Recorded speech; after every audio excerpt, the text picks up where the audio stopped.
got tweakers will play on some grass and dirt, but turn down the volume on Dick and Bird. Fuck Dick and Bird!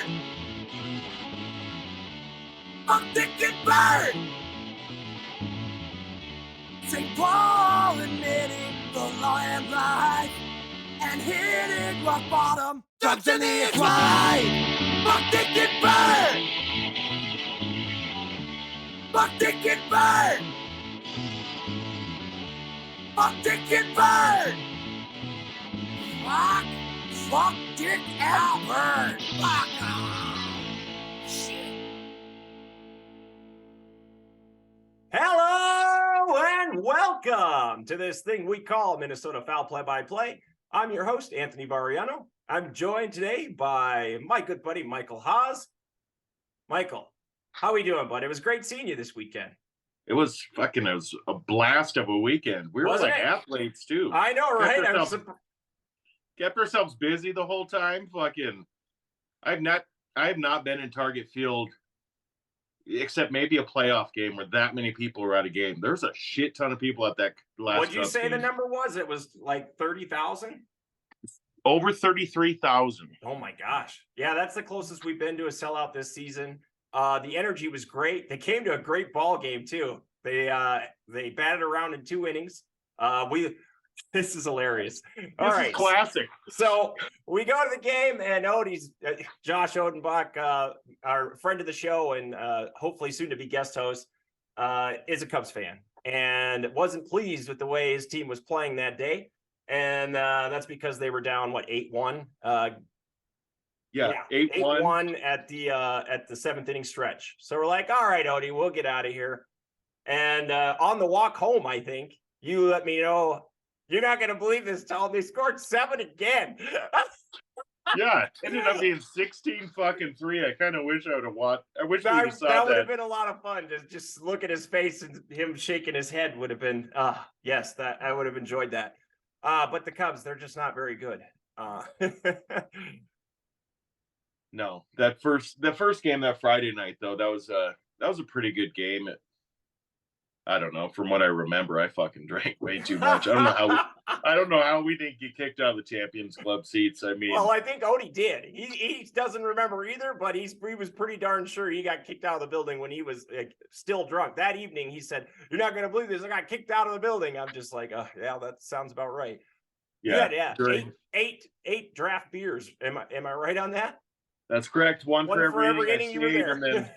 And then when Griffin Jacks fucking fucked up, I would have got kicked out after that anyway. I just took my fucking hat off. I stood up. I'm like, "You fucking bum!" And I just fucking walked out. That is not the behavior of most of the people sitting in the Champions Club. But hey, if you got a problem with it, then don't sell the tickets.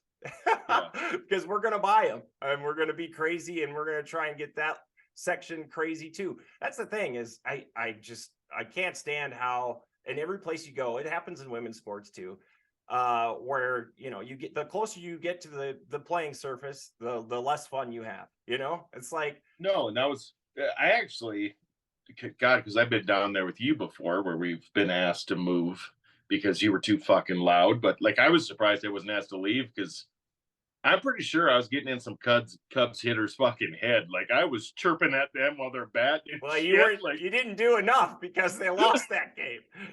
But yeah, that is the beauty of sitting down there, is they can hear you. And that's I gotta say, I was at the last Lynx playoff game, and that would have been 2 seasons ago, and it's just old white ladies mad at you for being loud at a basketball game, and you're just like, "Ma'am, this isn't a movie." I came here to bring energy and to support the team, not to sit on my ass and watch people up and down the court. Yeah, it's not like you're in the theater or something where there's not that fucking respect factor where it's like, no, I can understand the language issue, right? Yeah, hold back the F I can understand that if there's little kids around or whatever, but the fucking sporting event, Jesus Christ, you turn on World Cup soccer, people are going fucking insane, right? And that's how it should be. Yeah, it's a fucking outlet for our fucking bullshit lines. Like that's Right. what sports are for. I mean, I started going to basketball games just to let my anger out on the refs, right? It's like my therapy. I go out there and I scream at the refereeing because it's terrible. It doesn't matter, women's, men's. It's a hard game to officiate. All of them are, it seems like, but oh God. All right. Well, we're going to get to the officiating. Let's start with, hey, tomorrow is opening day, baby. The WNBA kicks off its season. And I couldn't be more pleased. The Minnesota Lynx and Chicago Sky sold out the preseason game at Scotiabank Arena in Toronto. That's pretty awesome. That's amazing. 19,800 seats for a preseason game, and they sold out in 18 minutes. That's fucking really amazing. And they sold, I think, 98% of merchandise that was available in the building. Yeah, that's the craziest environment I've ever seen on television for a women's sporting event in my life.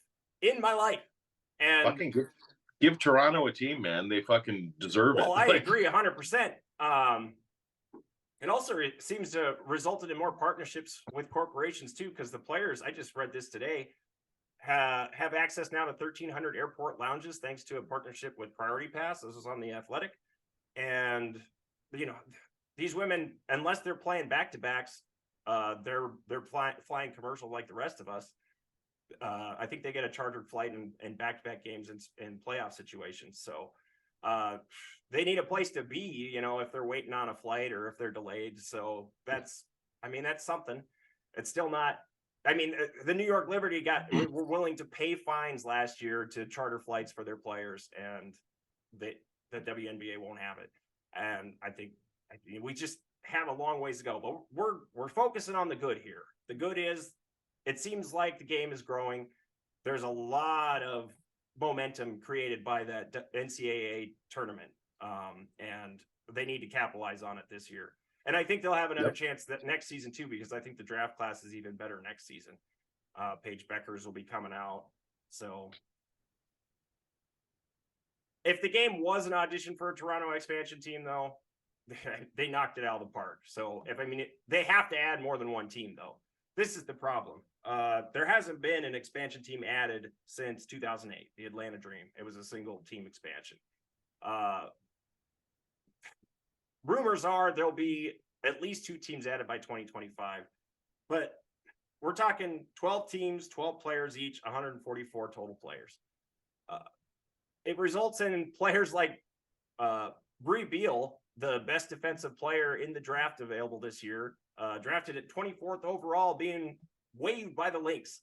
That's insane. Right. They got to keep 2 of their draft picks, Diamond Miller and Dorka Juhas, who we both like. No, that's fucking really insane when you think about it. Half of their draft picks got waived. Yeah. Yeah. I mean, we've been chirping about fucking unsigned players that the fucking Vikings added and shit. And we're excited about that. Undrafted free agents, yeah. To lose the fucking 24th pick. We still have, who do we have playing defense? I still don't know. Brian Flores might be our best defender. No, it's going to be like watching the fucking Yankees play. I'm not going to know any of them just because it's just, I know the uniform. I don't. Well, hopefully we won't even be able to see their numbers. They'll be moving so fast. That's what I'm hoping for. That's one thing I heard today on the Levitard show. It's just like, if you go back and just watch games, like Levitard was watching Tom Brady's first Super Bowl against the Rams, greatest show on turf, right? Historically known to be fast. And he's like, oh my God, all these guys are slow. They're so slow in comparison to, and it's across all sports. It's just the athletes have overcome and outplayed the surfaces in some situations. Like basketball, the goddamn basketball court is not big enough for how they play ball now. It's too constrained. Anyways, let's stick with the women. This is really worrisome for me. I mean, okay, so the Lynx also waived Damaris Dantes, which I actually predicted. I said that during the preseason game. She didn't play well in Canada, and I screamed at the television, cut her, and they did. And Also, Taylor Sewell, who played great in the first preseason game. She led all the rookies in plus minus with a +8, but then kind of laid an egg in the second preseason game in Canada. And I mean, if you're going to cut Brie Beal, I guess you got to cut Taylor Sewell too, because Sewell was drafted after her. But I was really impressed with her defensive instincts in that first game. And this is what worries me is I don't know why I should just listen to Coach Reeve when she tells me something, because she's always right. But she called Tiffany Mitchell their best perimeter defender. She's never been very good defensively. She's amassed 0.7 defensive win shares for her career, spanning 7 seasons. So you can do the math there. I thought she would be cut, and they would keep one more of the draft picks, either Beal or Sewell. I was leaning towards Sewell, actually. And Beal was waived before Sewell was. So it seems like Sewell played better in practice and in the preseason, according to Cheryl Reeve. But I've been wrong about point guards for every year that I've watched this team, because Cheryl Reeve turns anybody she wants into like a 2-win share point guard. Both Mariah Jefferson last season and Crystal Dangerfield had their best seasons under Reeve, right around 2 win shares in each season. And they've never really even come close to doing anything like that again. So she's got the secret sauce. She knows what she's doing. She knows how to coach these players up. Or she has a defensive scheme that puts them in good situations. I will say Tiffany Mitchell might have had the best preseason performance of all the Lynx players. So I'll be sitting courtside with a girl on my arm, and it'll be fantastic. I'm going to enjoy myself very much. I'm in row B. That's the second one off the floor. That's the big time right there. Oh my gosh. And I'm a little jealous. I still want to sit just on the court. I should just spring for those seats because they're just so cool. I mean, who doesn't want to sit on the court? Never done that. Right. I'm not Jack Nicholson. I don't get to do that. Like I've accepted in my life. Those are the Jack Nicholson seats. I can't sit there. I'm not Jack Nicholson. Well, they're probably only $100 at the Lynx game. So yeah, that's I can afford that. Okay, so here's the bad about the WNBA. The Las Vegas Aces, the champions from last season, lost their 2025 first-round pick, and Coach Becky Hammon was suspended 2 games for violating, quote, respect in the workplace policies. Apparently, they made promises to De'Erica Hamby, former 6th Player of the Year, that weren't kept in order to entice her to sign a contract extension. And then they accused Hamby of signing her contract extension while knowingly pregnant. Not a very nice thing to do. And it resulted in those punishments. Hamby was then traded to Los Angeles, and then she made all this known on Instagram soon after. The result, Aces are still champions. They won't need that draft pick, and they won't miss Hammond in 2 games. They're probably going to return to the finals. It's pretty much a 2-team race at this point, barring injuries. That's the thing, is somebody could always get injured and things will open up, but those teams are loaded. Even an injury they've all got basically 3 great players. So they can lose one of them and still beat just about anybody else besides each other. But yeah, the penalty doesn't show support for WNBA mothers. Nafisa Collier is one of them for the Lynx. She missed most of last season, came back at the end of the season, played pretty well actually. But it doesn't deter bad behavior in the future unless 2 more teams are added, making the last draft pick of the first round more valuable. I still don't know that it's enough, but it's not like they're going to take the championship away. No. So, and I read somebody had the audacity to say that this was an indication that the league is on its way up, because just like in all the men's professional leagues, they're willing to break the rules to win a championship, right? Anything to win. And I don't know if I agree with that when it comes to like the treatment of soon to be mothers, but it's competitive. It's obviously a competitive league where they'll do anything to win. And Becky Hammon she was considered for the Toronto Raptors head coaching position, and she said, no, I'm staying here. And I was just like, well, you're not even going to take the interview?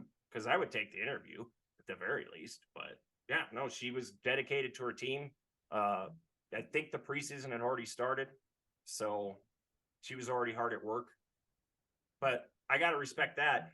I don't respect the handling of Dearica Hamby, but yeah, it's the investigation interviewed like 30 people, and I mean, it was a consensus that they mistreated her. And they're not supposed to negotiate side deals in order for people to sign their contracts, obviously, because if it's not in writing, it makes it hard to keep track of whether or not it's been fulfilled, right? So yeah. You want to encourage people to negotiate in good faith. Says my attorney, Michael Haas, Esquire. Okay, let's get to the ugly. I read this poll on the Gist the other day. 62% of Gen Z fans would watch more women's games if they were easier to find. It just pisses me off so much. I would consume just about anything a lot more if somebody dropped it in my lap, but equity is seldom achieved. And this is my problem with people treating these games as entertainment products. Also, nothing but peace and equity should be hard to find for the tech-savviest generation ever. Nothing is hard to find for you. You've got the World Wide Web. I mean, type into your little computer, league acronym, schedule, boom. You've got the television schedule. You can set notifications. You can search for their apps. The WNBA and NWSL both have apps. Sure, the games are spread around in a lot of channels, but you can buy WNBA League Pass for $25 for the whole season. That's dirt cheap. Why put yourself through the trouble of watching 6 or 7 different channels and having, so many apps on your streaming provider when you can just pay $25? The PHF plays on ESPN Plus. This is easy stuff, guys. And women's college games are also on ESPN Plus. So I don't understand what everyone, it's not hard to find. You guys just don't care to find it. It's a bullshit poll.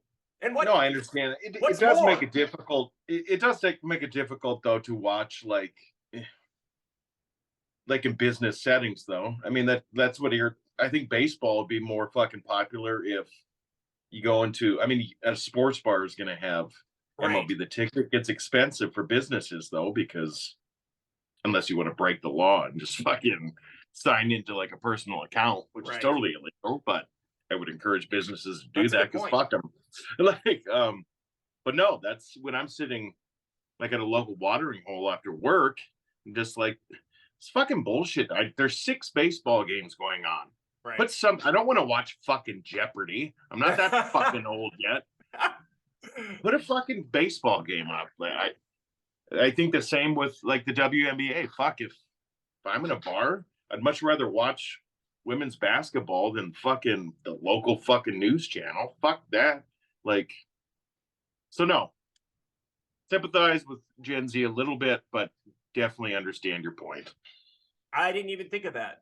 That, in commercial settings, in bars and stuff, it would be hard. But, there are a lot of games on cable now. Like they just have made an Ion deal, the women's channel on, I think it's on basic cable. So, and then of course they'll play on ESPN, CBS Sports. They'll be all over the place.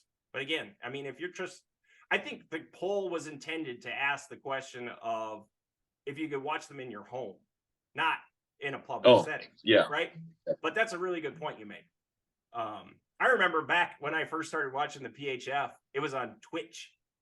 I didn't even know what Twitch was. I don't know what that is. Yeah, I had to ask Tyler Brett. I was like, Tyler, he's into that, I think. And I was just like, what the hell is this Twitch? People actually watch people play video games online, huh? He's like, oh, yeah. I was like, God damn, that's incredible.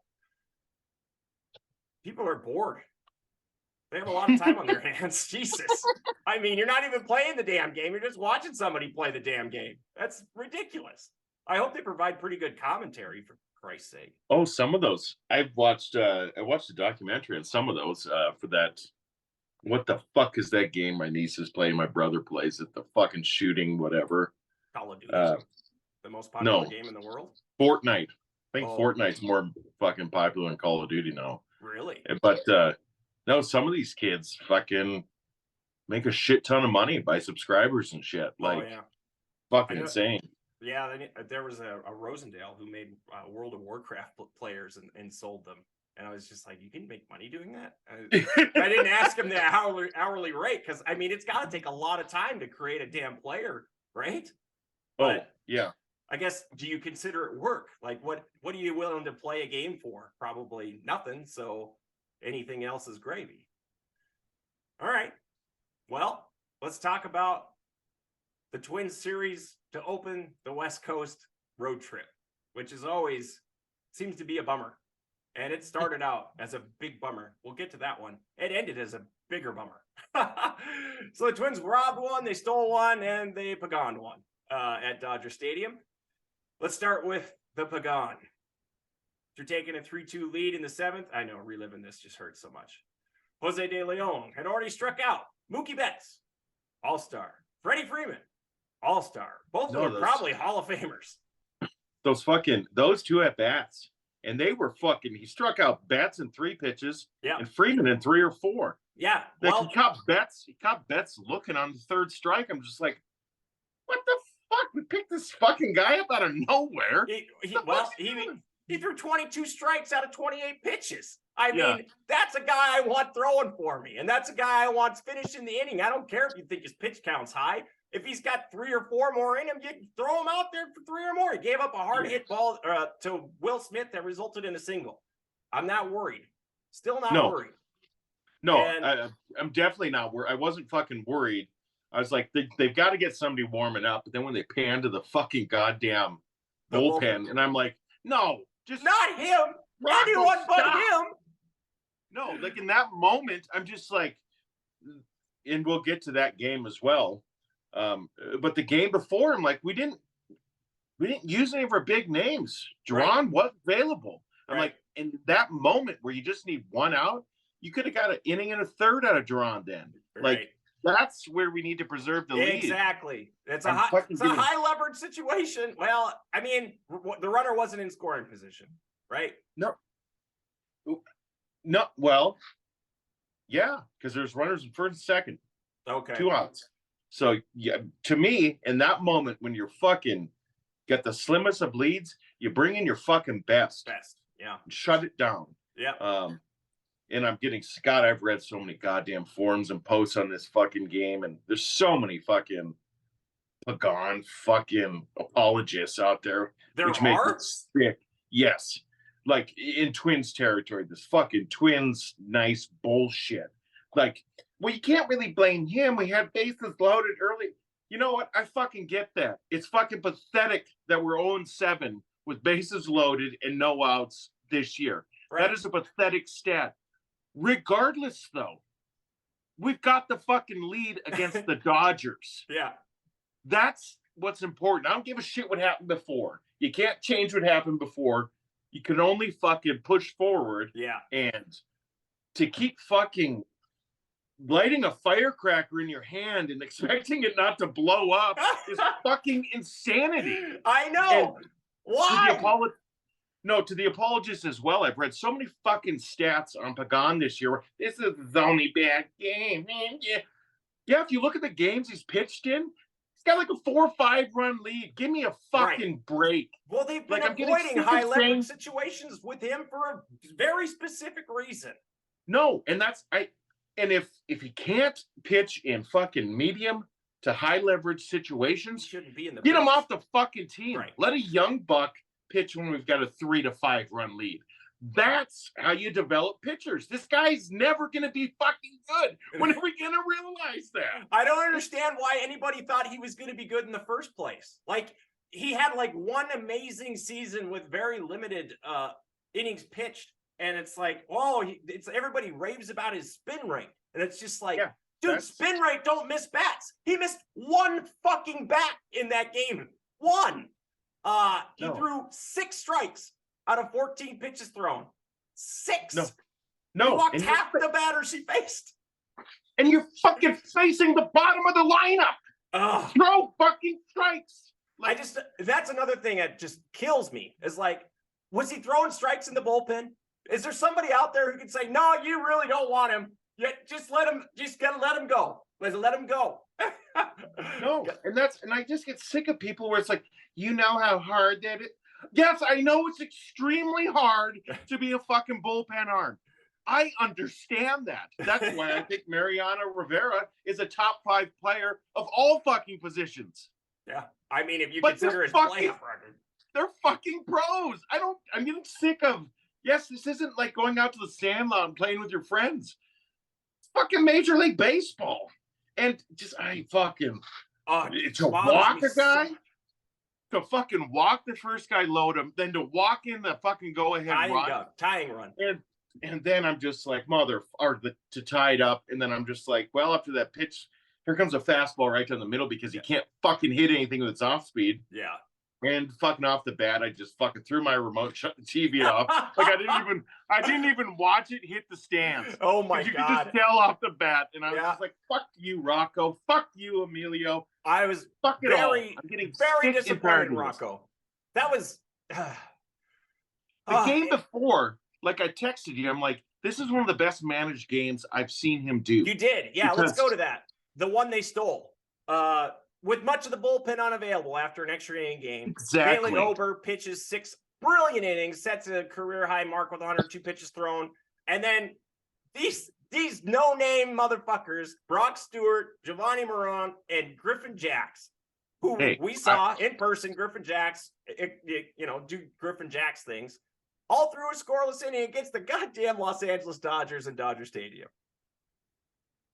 How? No. I don't know. Like that's no, it was just one of those games where I kind of hyped up fucking Moran at the beginning. Giovanni Moran. He can be good. At the beginning. He walks too many guys is the problem. That's just he's inconsistent. Usually, right. You like want to work that shit out in the minors, Yeah, but he's still fucking relatively young and he's got an excuse. He hasn't played at this level very long. Yeah. He's like fucking Emilio Pagan, except he doesn't give up the fucking grand slam. well, and he throws probably more for higher percentage of strikes than Pagan does. Let's talk about the position players, though, because they did score 5 runs in that game. They held the Dodgers to 1 run. It was a 1-run just drubbing. Kyle Farmer went yard with 2 men on, and that was a nice surprise because we suck with runners in scoring position. No, in fact, I think the Dodgers might be one of the only teams that's worse than us with runners. Or no, the Padres is what I was thinking of. Yeah, the Padres have been terrible with runners in scoring position. No, yeah, I'd love to give a shout out to fucking Kyle Farmer. After one of the most, I've watched so much fucking baseball in my life.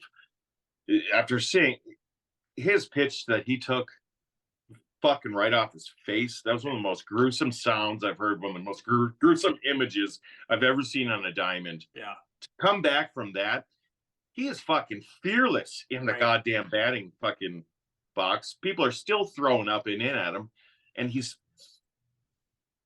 fucking saving us. He's like Jesus Christ out there, man. Yeah. That fucking home run was fucking beautiful. And it's not just him.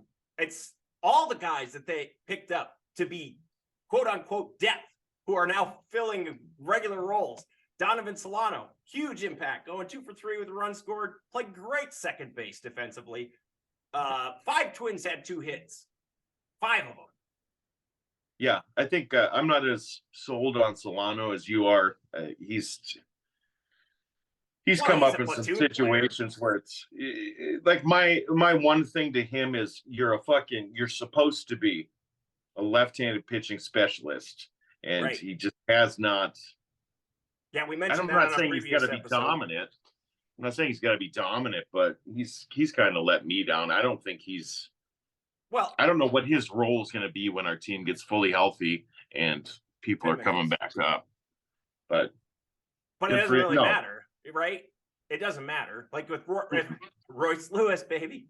Royce Lewis called up to AAA, is on his way. His fucking first game at AAA too. He went fucking 2 for 3. I think he fucking batted in. Of course he did. He's fucking awesome. I might have to get out there and see him before he ends up getting called up.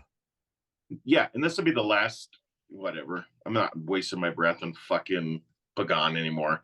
But my thing is, if Solano, I could see us just fucking waving him, putting him down, even taking him off the 40-man roster, maybe.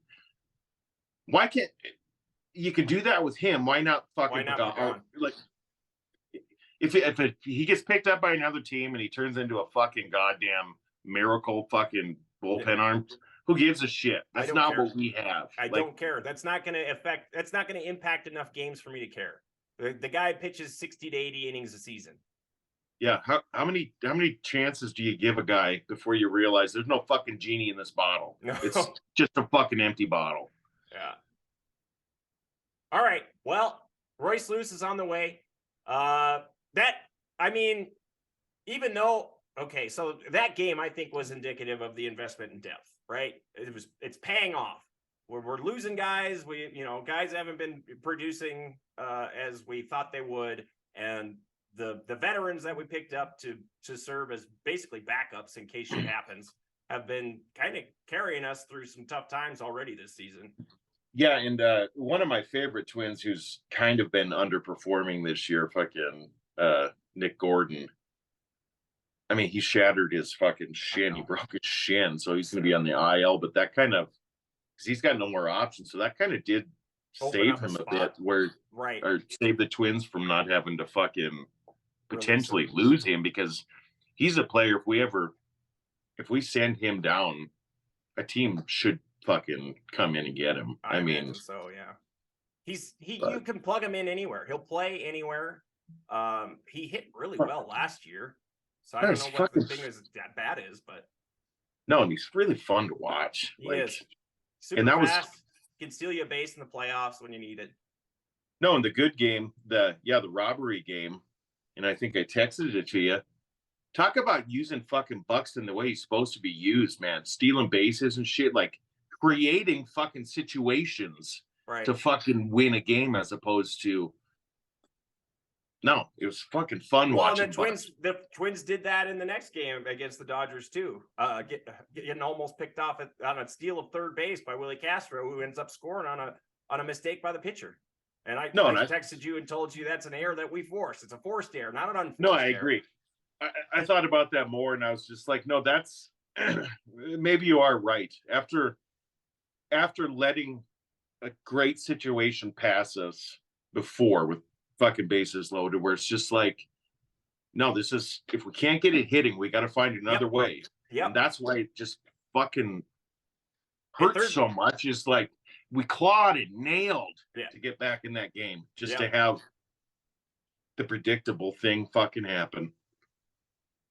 Well, let's talk about the robbery, because that was the most interesting game, the first game of the series. The Twins are robbed of a win. They were. By umpire Phil Cuzzi, who is the same umpire who robbed Joe Mauer of that leadoff double in Game 2 of the 2009 ALDS by calling it foul. Remember that game, Mike? I think we're at Bozeman Bowl. I fucking have flashbacks to it all the time. Buying tickets to the Game 3. We're going to drive all night and go watch us finally beat the Yankees in a playoff series. Yeah. We all know how that went. The umpire scorecard indicates that 15% of the strikes he called were balls. I've seen a couple of these. It's hilarious. It's hilariously bad. Fucking Kirilloff at bat was one of the worst. Worst umpiring fucking debacles of an at bat. Where I'm just like, what the fuck are you doing? Even the Dodger broadcast was like, well, I guess we'll take it, but that's not good. No, that's what I watched the Dodger broadcast as well, and it's just like, Jesus Christ, if you've got the opposing team, it's fucking broadcasters feeling sympathy for a hitter, like he couldn't. There's nothing he could have done at that at bat. That's not long enough. No. To give fucking 3 inches outside and then to give 2 inches inside, you can't cover that as a fucking hitter. It's already impossible to hit. This is exactly why we need to digitize the strike zone. There needs to be a computer telling an umpire what's a strike and what's a ball. That's all there is to it. Or if we're not going to go that far, and at least they're trying to the minors this year, where you can fucking challenge. Yeah, I like that. We saw that at the Saints game on Saturday. We saw that live, and it It didn't like slow down the game at all. Yeah. But I mean, you've got critical at bats where I'm sorry, like it was just fuck Phil fucking Cuzzi. Fuck. That guy screwed us so much. He screwed us out of the one time that we had that we could have actually beaten the Yankees in the playoffs. He is the curse. Cuzzi. We're going to start calling it the Cuzzi curse because ever since then, we've been fucking terrible in the playoffs. He wasn't consistent either. The Dodgers benefited at a rate of 1.39 runs per 9 innings, and then they get another run when the first base umpire calls a foul ball a fair ball, and it scores a fucking tying run for the Dodgers. And it's just like, Jesus Christ, guys. How can it be this bad? No, like I don't mind an umpire if he's inconsistent, but it was fucking funny how he only extended the strike zone for fucking Twins batters. Right. Like he kept it pretty fucking tight for the fucking Dodgers when they're at that. I didn't see the game, so you have to tell me. Okay, so I wanted to know if we were actually just pitching more of or throwing closer to the zone, or like that's the thing is like, sure, I didn't see what pitches were being thrown. So, did we try to test that 3 inches off the plate outside and 2 inches off the plate inside? Yes, we did. And we were not getting the calls. Oh my God. That's amazing. Somebody ought to look into this and make sure that guy's not betting on fucking the Dodgers. Huh? No shit. Jesus. I just wonder, I mean, how hard is it to adjust from throwing strikes over the plate or around the, near the plate to throwing a fucking strikes, quote unquote, 3 inches off the plate? I know Greg Maddux could do it, but he's fucking Hall of Famer. No, that was that fucking Kirilloff at bat. Kudos to actually that at bat actually makes me even like him more. Like at that state in the game or at that place in the game, I'm surprised he didn't get himself ejected. Right. Because I would have. But you need him in the lineup still. But I mean, he just fucking shook his head like when you watch that bat live after the first one, I was so fucking far outside. Like he looked back and he's like, "You're telling me that's the edge of the plate?" And no, I would have. A lot of players would have been fucking thrown out. Buxton would have been thrown out. He would have fucking said something to him. But Carlos probably would have too. Well, the Twins lost 9, 8, and 12 innings. A game they should have won 8-7. 2-minute warning. You got anything else on the Twins, Mike? Not really. I mean, we got some injury fucking news after this series. Who the fuck? Gordon obviously is on the IL. It looked like Gallo. His came back fine though. I think he had some back tightness or something. And then he's been hitting the ball long ways. Yeah, he has. And then with Gallo, I did read a thing where apparently there's a little friction between him and Rocco because Gallo fucking does not want to fucking bat lead off.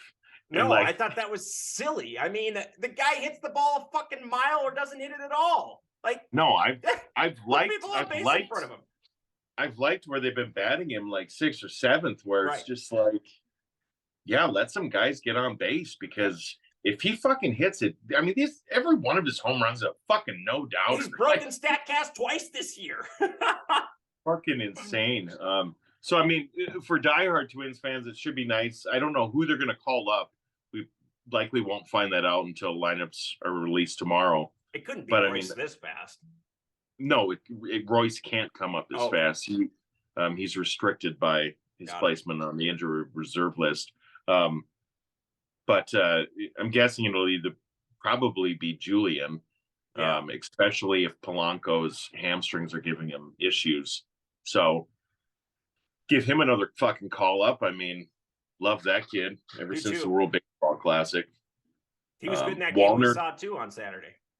Yep. Wallner's going to get will get called up eventually. Sure.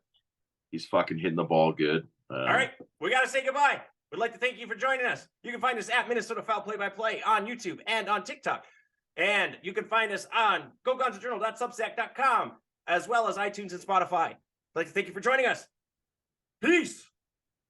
Fuck Pagan. See you, Pagan. Bye. Love you. Not. Love you.